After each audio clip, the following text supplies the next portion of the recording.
Hello दोस्तों, welcome back to SM talk. दोस्तों, आज की इस वीडियो में हम बात करने वाले हैं रेलवे ग्रुप डी का जो केस कोर्ट हुआ है। ठीक है दोस्तों, यहाँ आप लोग समझ सकते हैं कि रेलवे ने बच्चों के साथ कितना धोखा किया है और यही कारण है कि बच्चों ने रेलवे के समा केस किया है कोर्ट में और डिसीजन जो है वो 28 मार्च को आने वाला है। ठीक है दोस्तों, लेकिन बच्चों के मन में ये सवाल है कि आखिर क्या डिसीजन सुनाएगी सुप्रीम कोर्ट ने। ठीक है दोस्तों, क्योंकि बहुत सारे बच्चे ये उम्मीद लगाकर बैठे हुए हैं कि इस बार हमारा सिलेक्शन हो जाए, क्योंकि रेलवे लगभग 6 साल के बाद भर्ती निकाली है और ग्रुप डी ऐसा एक पद है जिसमें बच्चे ये सोचते हैं कि और किसी पोस्ट में हमारा सिलेक्शन हो या ना हो, लेकिन इस लेवल 1 की पोस्ट में शायद हमारा सिलेक्शन हो जाए। लेकिन रेलवे के इस बेहुदा हरकत से बच्चे इसमें बहुत ही ज़्यादा फंस चुके हैं। तो मैं इस वीडियो में आपको बताने वाला हूँ कि 28 मार्च को तो केस कोर्ट का जो डिसीजन है वो आने वाला है, लेकिन यहाँ क्या बच्चों के किस पक्ष में आएगा, यानी कि 10th के पक्ष में आएगा या आईटीआई के पक्ष में आएगा। तो देखिए दोस्तों, जैसे कि आप समझ रहे हैं कि 2019 में जब रेलवे ने ग्रुप डी का एग्जामिनेशन लिया था, उसी वक्त उसने एक नया नोटिस निकाला था जिसमें बोला कि आने वाले सभी लेवल 1 के परीक्षाओं में 10th प्लस आईटीआई इसमें शामिल किया जाएगा, यानी जो बच्चे आईटीआई करे हैं वही इस वैकेंसी को भरेंगे और उन्हें ही हम चुनेंगे। लेकिन उससे पहले 2018 में रेलवे ये बोला था कि 10th पास वाले भी इसमें आ सकते हैं, तो वो एक एग्जाम्सन थी। लेकिन जैसे 19 का एग्ज़ाम हुआ ग्रुप डी का, तो उसमें रेलवे ने ये बताया कि हम सभी बच्चों को नहीं, जो 10th और आईटीआई किए हैं उन्हीं बच्चों को हम सेलेक्ट करेंगे।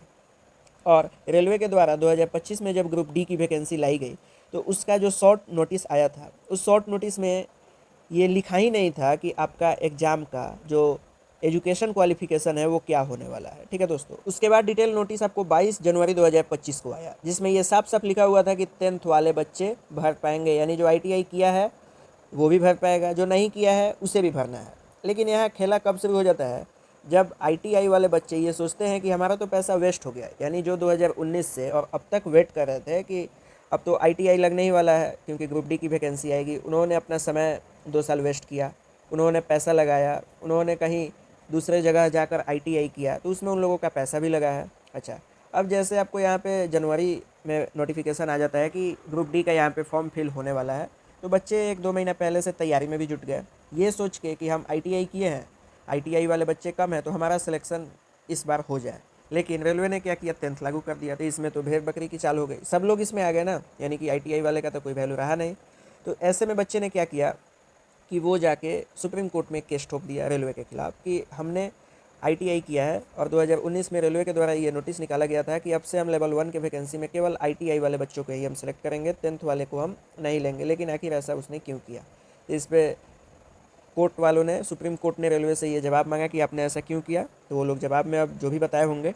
तो अब 28 मार्च को डिसीजन आने वाला है। तो कुछ लोग यहाँ ये कह रहे हैं कि आईटीआई वाले के तरफ से सुप्रीम कोर्ट क्या है, तो उन्हीं के तरफ अपना इशारा करते हुए ये डिसीजन सुना सकता है कि हाँ, केवल आईटीआई वाले हैं इसको भरेंगे।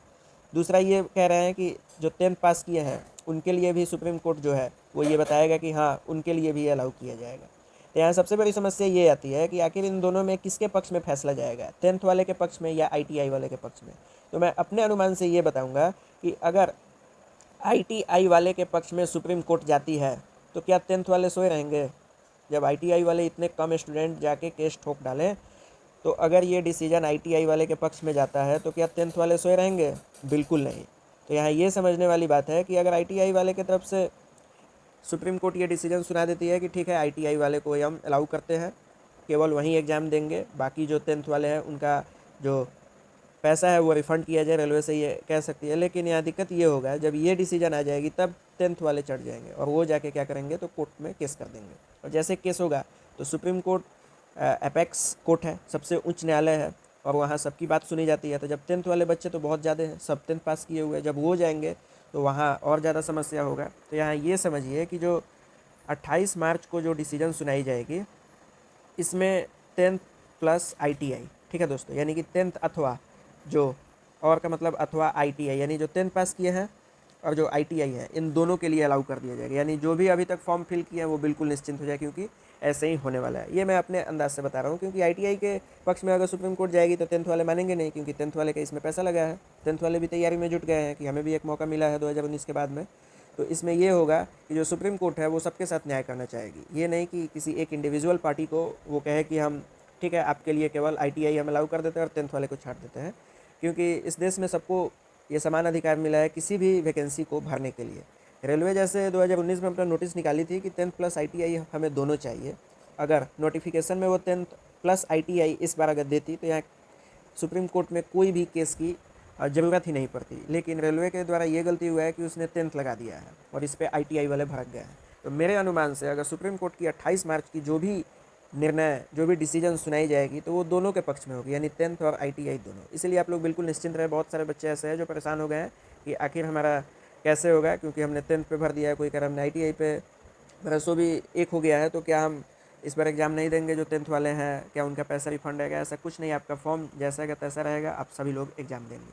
और बाकी सुप्रीम कोर्ट 28 मार्च को क्या डिसीजन देती है उसकी इंतज़ार रहेगी, क्योंकि वहीं जो चाहे वो कर सकती है और सभी को मानना पड़ेगा। लेकिन फिर भी विरोध हो सकता है क्योंकि सबके पास ये अधिकार है। तो अभी जो है डिसीजन जो है रिजर्व में है, यानी डिसीजन ले लिया गया है, वो सील करके रखा हुआ है। 28 मार्च को ये डिसीजन को सुनाया जाएगा। तो मुझे इस वीडियो में ये बताना था। बहुत सारे बच्चे परेशान थे कि आखिर हमारा क्या होने वाला है, तो मैं अपने मन से बता रहा हूँ, जो मेरा पॉइंट ऑफ व्यू है उस पॉइंट ऑफ व्यू से मैं आपको बता रहा हूँ कि सब बच्चे के हित में ही ये डिसीजन आने वाली है। तो आई होप आपको ये वीडियो काफ़ी अच्छा लगा हो, तो अपने दोस्तों के साथ इस वीडियो को शेयर कीजिए। मैं बहुत दिनों के बाद इसलिए वीडियो बना रहा हूँ क्योंकि मेरी जो तबीयत थी वो बहुत ही ज़्यादा ख़राब थी, इसलिए मैं 15 या 20 दिन के बाद ही ये वीडियो अपलोड कर रहा हूँ। तो आई होप आपको ये वीडियो काफ़ी अच्छा लगा हो। तो मिलते हैं नेक्स्ट वीडियो में, तब तक के लिए जय हिंद।